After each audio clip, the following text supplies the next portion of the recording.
राष्ट्रध्वज, तिरंगा, ये बस एक रंगीन कपड़ा नहीं है।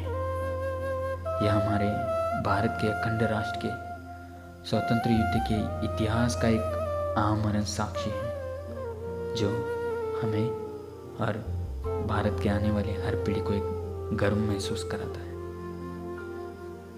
देखो, हमारे राष्ट्रध्वज में 3 तरह के रंग पाए जाते हैं। केसरिया रंग जो सबसे ऊपर होता है, बीच में सफ़ेद रंग और नीचे जो होता है वो हरा रंग पाया जाता है।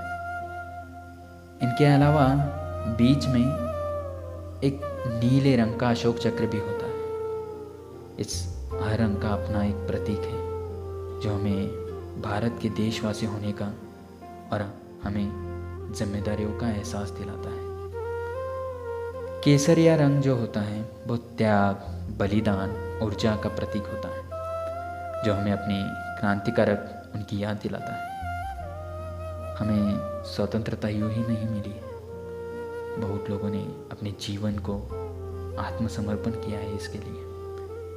कईयों ने अपना खून बहाया है, कईयों ने अपने गंवाए हैं, कईयों के सिंदूर मिटे हैं, तब जाके स्वतंत्रता हमें प्राप्त हुई है।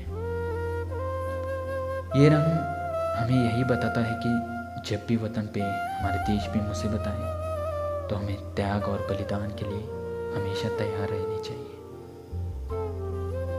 दूसरा रंग जो सफ़ेद है, जो सच्चाई, ईमानदारी और शांति, एकता का प्रतीक है, जो हमारे देश के प्रति हमारी ईमानदारी और सच्चाई को बनाए रखने का जिम्मा सौंपता है, जो हमारी इस विविधता में भी एकता का बीज बोने का बढ़ावा देता है और इस देश में ही नहीं, पूरी दुनिया में शांति कायम करने का हमें एहसास दिलाता है।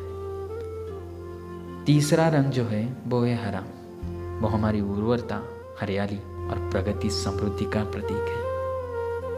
वो हमें अपने देश की सुंदरता दिखाता है, जो हमें अपने देश की प्रगति, समृद्धि को बढ़ावा देने का एहसास दिलाता है।